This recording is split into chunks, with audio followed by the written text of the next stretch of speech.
This is Optimal Finance Daily, episode 1390. 5 Quick Ways to Improve Your Finances Before the New Year by Andy Hill of MarriageKidsAndMoney.com. And I'm your host and personal finance enthusiast, Diana Merriam. This is the show where I serenade you with the sweet sounds of personal finance knowledge from some of the best blogs on the planet, with the author's permission, of course. And before we get to it, have you subscribed to our other podcasts? We cover personal development, minimalism, health, relationships, entrepreneurship, and life advice on the other shows. Just search for Optimal Living Daily wherever you get your podcasts to find them. But for now, let's get right to today's post as we optimize your life. 5 Quick Ways to Improve Your Finances Before the New Year by Andy Hill of MarriageKidsAndMoney.com. It's almost the new year. It's time to take some massive action to improve our financial situations before the year is up. That way, we'll kick things off in January with confidence and more money in our pockets. If you made a list of goals or New Year's resolutions earlier this year, now is the time to look at that list and assess how you're doing. Think about what action you can take to accomplish those big goals you set for yourself earlier this year.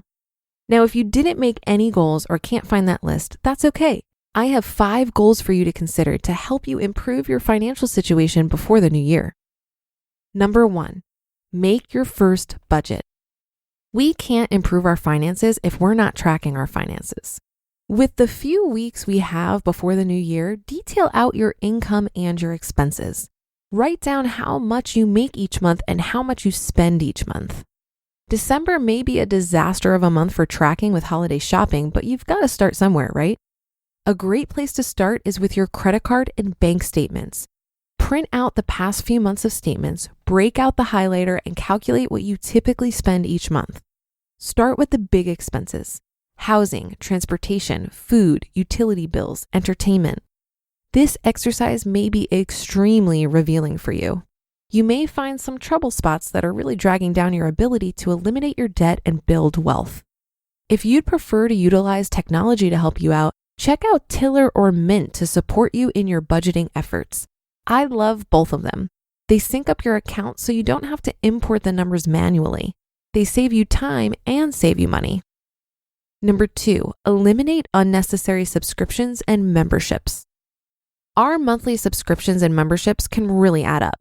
Netflix, Hulu, Audible, Amazon Prime, the local gym, cable TV, etc. The list goes on and on. Ask yourself, which of these are not actually making me happy? Or which of these am I actually using?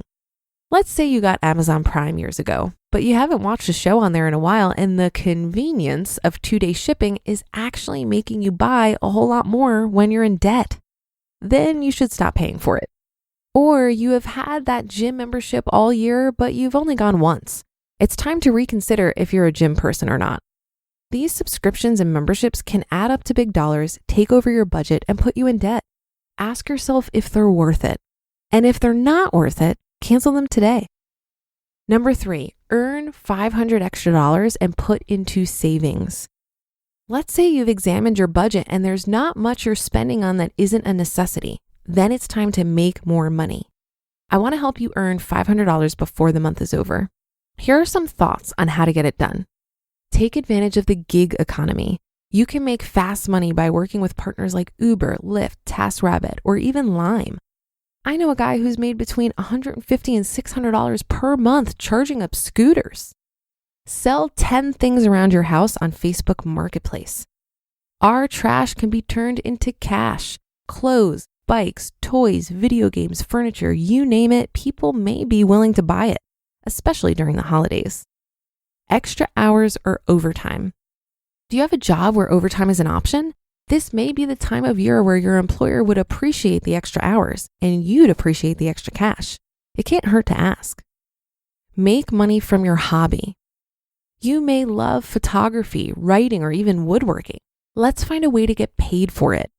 There are thousands of people, trust me, I've interviewed a lot of them on my podcast, who have followed their passion and made great money.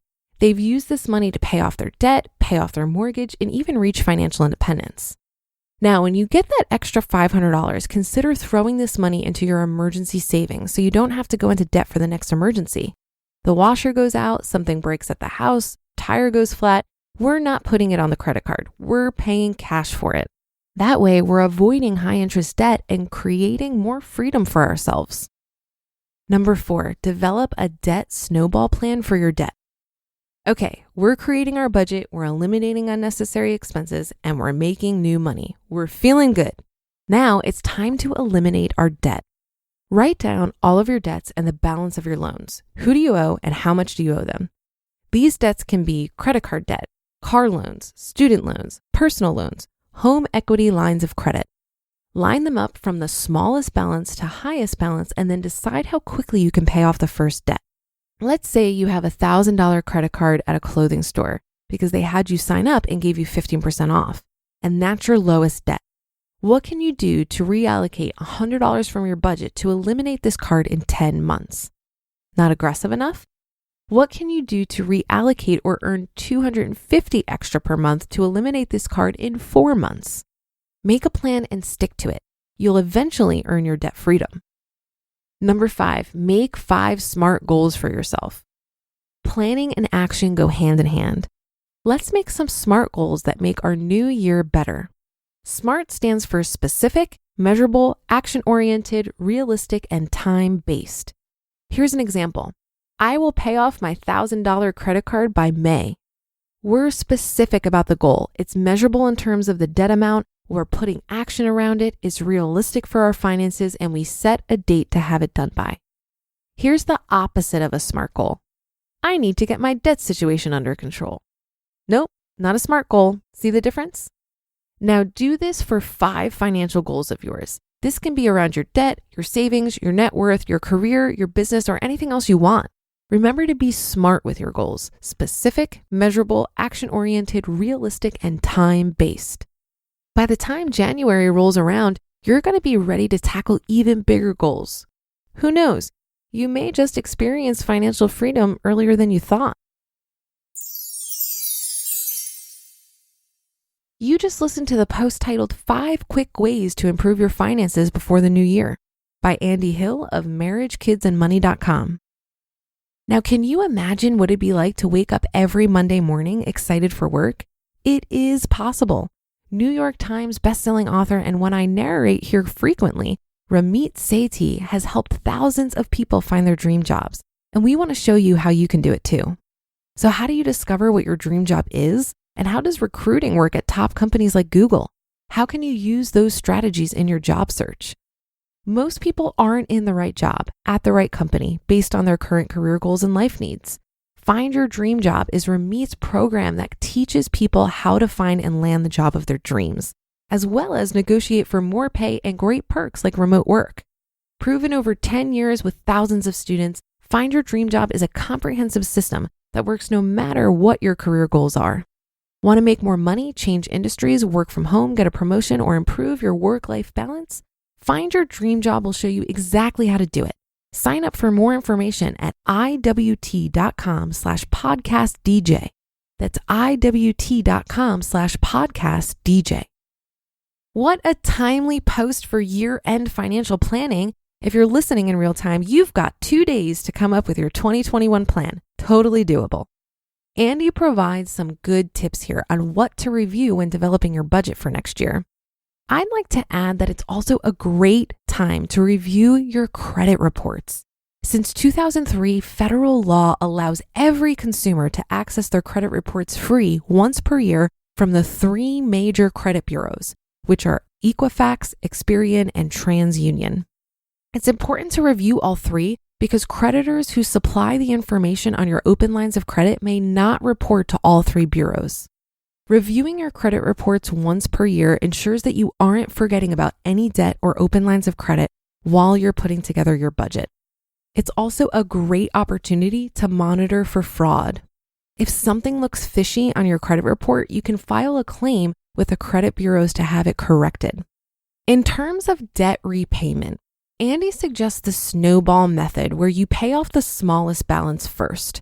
The snowball method of paying off debt is often recommended so that you get some early wins that will keep you motivated. However, this method does not consider interest rates, and it's not the fastest or most efficient method for debt repayment. The fastest way to pay off debt is to pay more than the minimum on the highest interest rate debt first, regardless of balance. This is also known as the avalanche method. I used a debt reduction calculator that showed the snowball and avalanche methods side by side after I entered in all my open lines of credit, interest rates, and minimum payment amounts. The avalanche method took significantly less time and I paid less in interest. So seeing that helped me bypass the motivational aspect of paying off smaller debts first. I'll include a link to the calculator I used in the show notes. And that's a wrap for another Tuesday show. Have a great rest of your day, and I'll be back tomorrow as usual, where your optimal life awaits.